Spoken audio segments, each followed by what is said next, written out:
This original WSRE presentation is made possible by viewers like you. Thank you. Funding for this program is provided by the Santa Rosa Island Authority, located on beautiful Pensacola Beach, Florida, featuring a wide variety of shopping and entertainment venues, fresh from the Gulf seafood, spectacular lodging, brilliant white sand beaches, and wildlife encounters. Pensacola Beach, waiting for you and your family to explore. Its location has historic ties to the colonial 16th century and Don Tristan de Luna. Established as a naval yard by President John Quincy Adams in the 1820s, its ultimate mission was realized when the U.S. Navy established an aeronautical station in the early 1900s. World War II saw it grow rapidly into one of the nation's best-known military facilities. It's Naval Air Station Pensacola, and if you find yourself along the shores of Pensacola Bay, you'll discover it right in your own backyard.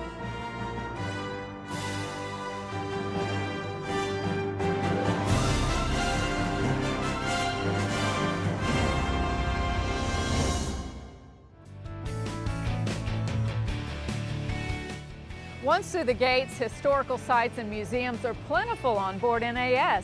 They're well marked and they're easy to find, just a short drive from one to the next. There are guided and self-guided tours, so you can spend a few hours or even a few days exploring all there is to see and do.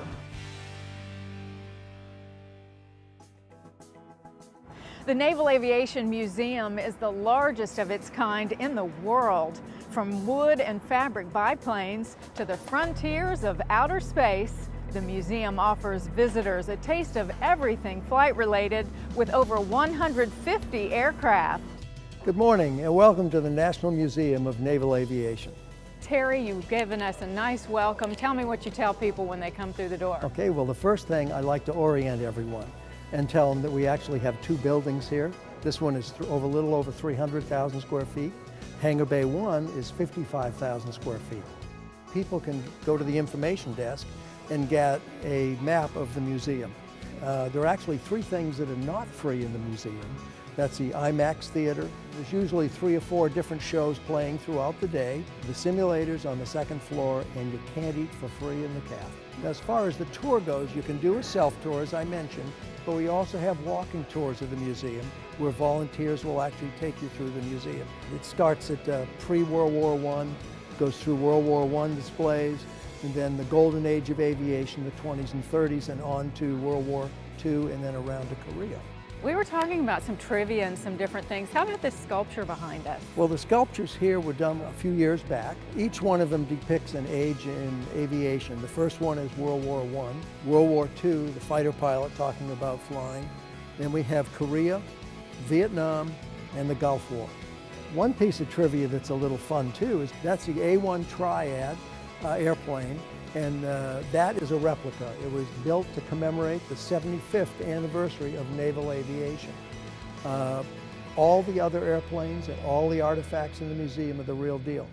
I'm joined now by Bob Rasmussen. He's the director of the Naval Aviation Museum, or how do we say it these days? National Naval Aviation Museum. If you've lived here for a long time, we've said it a few different ways. That's correct. But it's always fabulous. It's always a treat to come out.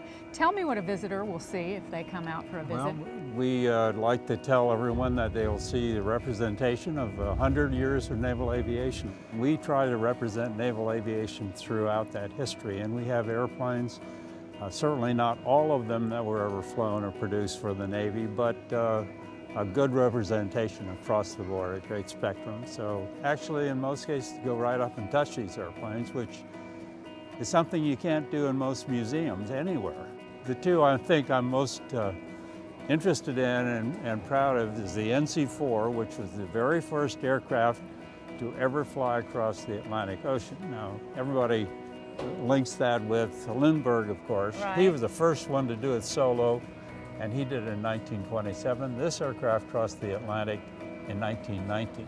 Oh, even And earlier. it was one of 3 that attempted the crossing, and it was the only one that made it. Well, there are fabulous planes everywhere, but you told me there was another special plane that you Well, wanted to there are share. a lot of special ones. You're Yeah, absolutely yeah. right, Sherry. But there's one that I'd like to show you that I think is one of the most significant airplanes you'll find in any museum. I'll follow you. Okay. All right, lead the way.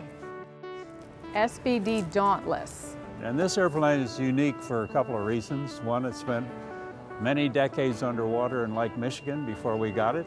And the other is that it actually participated in the Battle of Midway. Battle of Midway is probably the most significant battle of World War II for naval aviation and for the Pacific War, because it essentially was a turning point for the war in the Pacific. After the battle, it flew back to the island of Midway, and it had 1 landing gear up, and it was all shot up, had 279 bullet holes in it. The gunner in the back seat was all shot up, the pilot, and he survived, however. And the airplane survived for some reason or other, because usually during the war, if they had a damaged airplane, they just threw it away. Just scrap it. This one made it back to overhaul in San Diego, and then was sent eventually to the Great Lakes to be a training aircraft for pilots who were qualifying aboard the 2 aircraft carriers that operated in Lake Michigan during World War II, training pilots. This one, on the second flight, I believe, crashed on the flight deck and went over the side. So come on out and you'll see naval aviation alive and well here, and right up close too. Everything you see and everything you touch in the museum is the real deal. It was built in 1858, rises 190 feet above sea level, and can be seen by ships over 25 miles out into the Gulf of Mexico. The Pensacola Lighthouse is more than a forgotten beacon of days gone by. It is still a recognizable NAS landmark that lives on in the hearts and minds of today's coastal boat captains. And it's an absolutely beautiful day. Wanda, you must just love coming out here. I do. It is such a thrill to be here, and this the jewel of the Gulf Coast here. And it's awesome. We get to meet so many people from all over the world. Would you believe that this summer we had people from every single state plus 16 different countries Did you really? visit the lighthouse? Well, let's walk through a little bit. You can tell me about the property. How long has the lighthouse been here? Well, the light tower itself was built in 1859, and it wasn't until after the Civil War in 1869, 10 years later, that the keeper's quarters was constructed. It was split down the middle so that 2 families could live in it. Each family had a front parlor and a back room that was a kitchen and dining room combination. And then upstairs there were 2 bedrooms, and then each family had a full cellar downstairs. Oh, that must have been quite a life. I would imagine it's fairly well reinforced too, being on the water. It is, because of course, as you know, this whole facility has survived countless catastrophic hurricanes. So, Wanda, let's talk about what a visitor will see when they come out here to the lighthouse. Absolutely. Well, of course, to me, personally, the most exciting thing is the tower. Oh, absolutely. But the keeper's quarters is actually a museum. And on the east side over here, it's been set up to portray life as it would have been when families were actually living here in the late 1800s, around 1880 to the turn of the century. Well, come on in and take a look. As you can see right here in the hallway, we've got some artifacts that have been discovered on the grounds here. And I see here you've got some buttons, you've got some cannonballs. What else is in here? Well, we have different display cases throughout the facility. Most of them are portraying things from some of the forts that were discovered here or that have been here around on NAS. Right here is our gift shop. And we've slowly expanded this over the years. We have a lot of awesome lighthouse paraphernalia. We have a lot of things that are very specific to our lighthouse here. And this is where you would pay your admission. And as you can see, we have some displays in this room from, there are quite a few pictures of the families that lived here. and also some of the Coast Guard. Our last civilian lightkeeper actually retired in 1953, and the Coast Guard took over at that time, and they lived in this house until 1965 when everything was automated. Gosh, there's just so much to see. I know, isn't it interesting to see how the keepers live? It really is. But I tell you what, if you think this was interesting, oh, wait till you see the tower. Well, all kinds of people here to help me. Hi, Sherry. Hey. My name's John Hill. We ready to climb the 177 steps to the top? 177. 177. I am going to follow you and do my best. All That's right. all I can say. I see I should not wear flip-flops. Yes. Okay. No backless shoes allowed. All right, here we go. So, John, quite a climb. 2/3 of the people take it on, though, you say. They do, and they make sure to get their certificates and shirts to say that they did make it to the top. Ah, and that's available down in the gift shop, huh? Of course, we're going to have to come up with one that says I almost made it, because we have a lot of people who turn back. Oh, do they really? Well, I Okay. see here that all the stairs are marked and we just passed 50. 1/3 of the way. Okay. Now, why would we want to preserve something like this? This is our history. It's unique to us. There are not many of these left. Once you lose them, they're gone. You know, it's different to see one in a book and then to come and touch the brick, to smell it, to take the climb to the top and, you know, feel the experience. You ready to finish the climb to the top? I am ready. All right, let's do it. And it gets more narrow? Yes, so this is the final staircase. You're going to enter the lens room. Watch your head right there. All right. And this is the heart of the lighthouse. This is the first order Fresnel lens. Oh my goodness. One of only 13 left in its original lighthouse. This was the most powerful lens developed for lighthouses. That's amazing. Watch the lens as it moves, Oh my goodness. and welcome to the outside. Ah, What an amazing view, huh? oh my goodness. I have to tell you, I've lived here for 30 years and I've never done this. It's amazing. This is the most amazing view of the Pensacola Bay area. You can see 2 states and 3 counties from where you're standing, including views of Fort Pickens, Fort McRae, the area where the Confederates would have encamped, and the wonderful Gulf.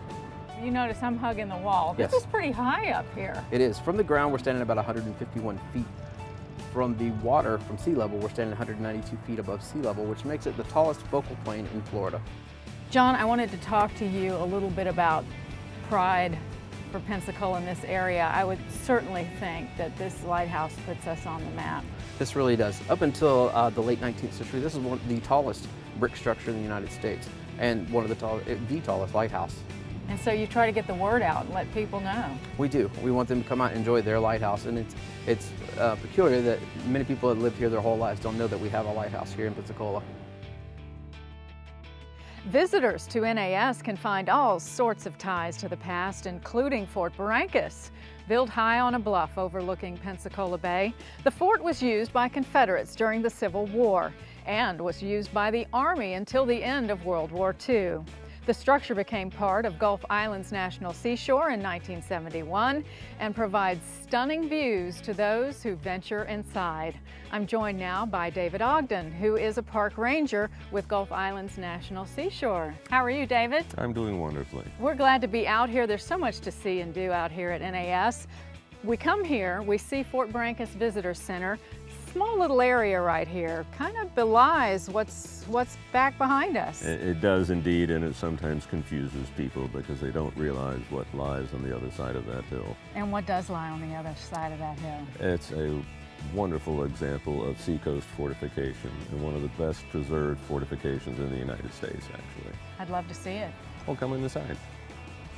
So David, we come in here and we immediately see a model of the fort.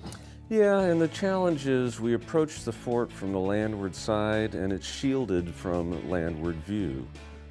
If you were approaching it from the water, it would be obvious what you had in front of you, but here you have to do a little bit more exploring before you get the real reward. Was that by design? It was. These forts were excellent against wooden sailing ships and not especially good against land-based artillery, which is why you only find them on the coastline and near the harbors. And so we're where right now?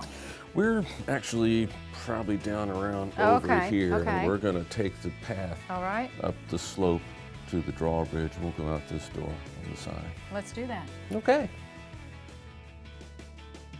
The overlook is a good way, we think, for visitors to orient themselves to the site and to understand why it's where it is. You look to the south, you've got the entrance to Pensacola Bay, you have Fort Pickens across the water, and the site of Fort McRae on the other side of the entrance to the bay. And you can actually see the entire structure, and we're actually standing on the structure right now. The outer wall to the fort, the counterscarp, is what holds up the slope of this hill we just had to walk up to. So it's a good way for people to kind of get a feel for the place. And if people want to know more, we're open 7 days a week, every day except Christmas, New Year's, and Thanksgiving. We give guided tours daily at 2 o'clock, and there's a self-guided tour available whenever we're open. So we'll come over here to the drawbridge. So David, what are we doing here? We're crossing over a moat? The bridge crosses the dry moat. It's actually just a ditch, never meant to hold water in it. And then you get to the main fort itself. This is the Sally Port. We'll step down to the right into the guard room here. Watch that step. Okay, this is a guard room, so it was obviously used for guards. Right. There are no barracks in the fort. This is a prepared defensive position. And the idea behind these forts is that if everything worked right, you wouldn't have to use them. They were intended to discourage any foreign power from even attempting to get into our harbors. For an overview purpose, you would just say to somebody, come here because? Well, Fort Barrancas, since it was not modified in later years by the Army, unlike, say, Fort Pickens, Barrancas was restored to its original appearance, and that's why I say it's one of the best preserved historic fortifications in the United States. This is a part of our past that very few people know much about, and when you come in here, you cannot help but be amazed at the amount, the quality of the brickwork in it, the design, the craftsmanship in it. It's just mind-boggling. I've been doing this for 26 years, and I never get tired of this place because it's so fascinating. And when people come here, that's what they leave with. This place is amazing. Why hadn't I been here before? Fort Barrancas wasn't the first military establishment on this site. In 1698, the Spanish built a small installation called Presidio Santa Maria de Galvez. It was used to stop French aggression from the west and included a wooden fort, a church, and a small village. The Presidio marks the site of the first permanent settlement of what is now known as Pensacola. I'm standing on a very important part of Pensacola's history, and Carrie Bourgeois is joining me right now. Carrie is the Cultural Resources Manager here on base. Good to see you today. You too, thank you. Thanks for having us out. Absolutely. Lots of history, as I just said. We're standing in the midst of what? Well, this is the site of the first settlement of Pensacola, 1698. We have a replica of the fort over here, and on the other side is the village. And when was this uncovered? Was this just recently? No, in 1995, UWF started to do investigations. They identified artifacts associated with the time period in the Spanish and during utility trenching. And UWF came out and said, yes, this is the site, and started a 4-year program of excavations. Dr. Benz got involved, got grants to come out here and do the work, had an agreement with the base to come out here and do the work. They did a general survey with shovel tests to locate concentrations, and then she went from there, concentrating on the areas where she thought it was living, the church, hospital.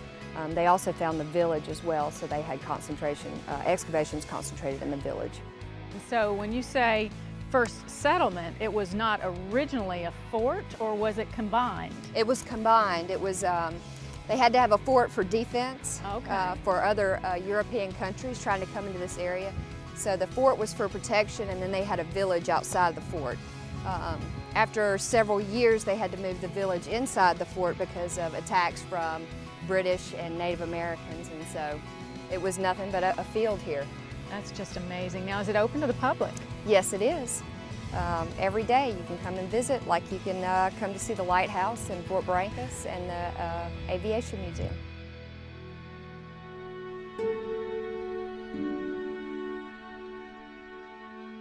Established in 1868, Barrancas National Cemetery is a final resting place for over 40,000 of our military's finest.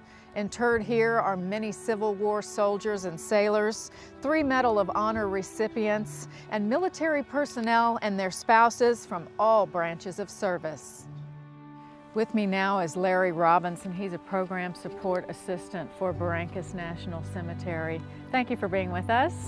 Thank you for having me. So there's a whole network of these cemeteries, correct? Yes, it is. Yes, it is. There are now 131 national cemeteries nationwide. 71 of those are active.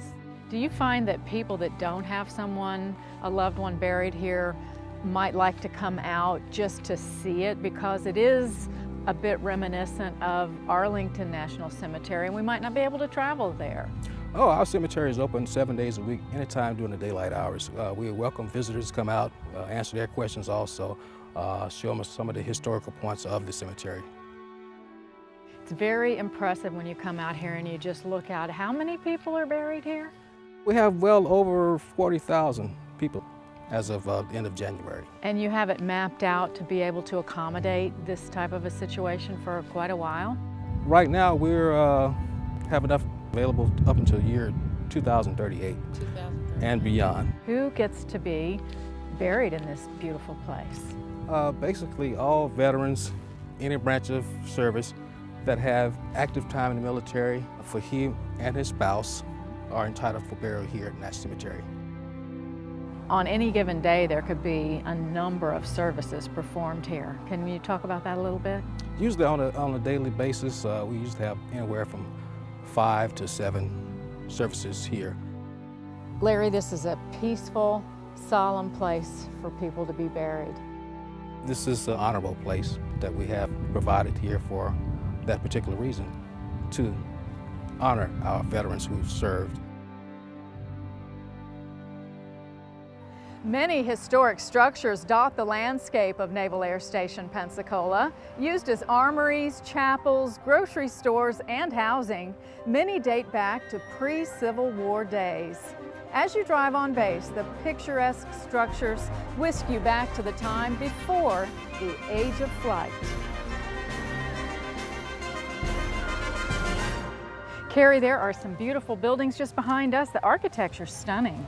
Absolutely. These were 1930s structures built after the air station was established here, and most of these that you're seeing now were used as barracks for the airmen. Just columns and brick. It's very pretty. Yes, very Georgian style. Let's talk about where we are right now. These are actual living quarters on base. Yes, these are officers' houses, families. This area is called the Fort Barrancas Historic District. A lot of these houses date back to the 1870s. You can't throw a stick and not hit a historic building here. Tell me about Building 16. Well, Building 16 was built in 1852 and it's down in the Navy Yard. It's currently used for legal services, but was originally built as a chapel and an armory. I understand it made it through some significant events. It did. It was one of the only buildings that did not get burned when the Confederates retreated during the Civil War. And that's because of its usage? It was a chapel. This is the wall that was built around the hospital compound. 1836. Legend is they built the wall 12 feet so that the mosquitoes couldn't fly over and get to them. I wonder when they figured that out. There are archaeological remains of the hospital, but there are no structures from that period still standing. Now it's used as family housing. From the Spanish settlement originally in 1698, the area has been really continually occupied. The American period started with the Army when General Andrew Jackson came through and took Pensacola. It's been a military stronghold in this area since the 1821. So people that from this area, visitors from all around the world come out to NAS for what reason? The great resources we have, not just the fort and the Navy Yard, but also the Pensacola Lighthouse. Fort Barrancas is an incredible Mason structure, and then the Aviation Museum. So people could come, and how much time should they plan for a visit? I would spend a day. I mean, you could probably spend just about a whole day in the Aviation Museum, so you might want to plan for 2. If you tour Naval Air Station Pensacola during the month of November, make plans to attend the Blue Angels annual Homecoming Air Show. Come early though, this spectacular event often attracts a crowd of up to 100,000 people.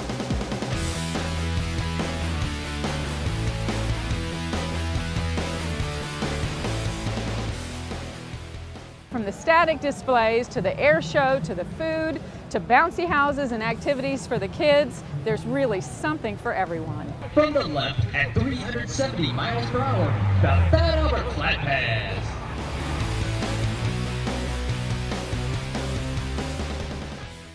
It's not every day that you can get this close to a 1943 PBJ Mitchell aircraft, but at the air show you can do just that.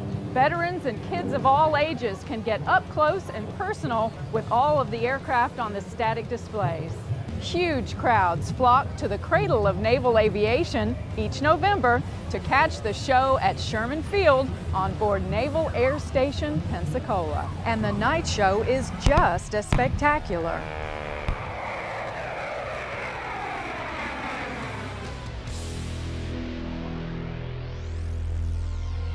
There are two entrances to Naval Air Station Pensacola. To reach the East Gate, travel US 98 west, then go south on Navy Boulevard.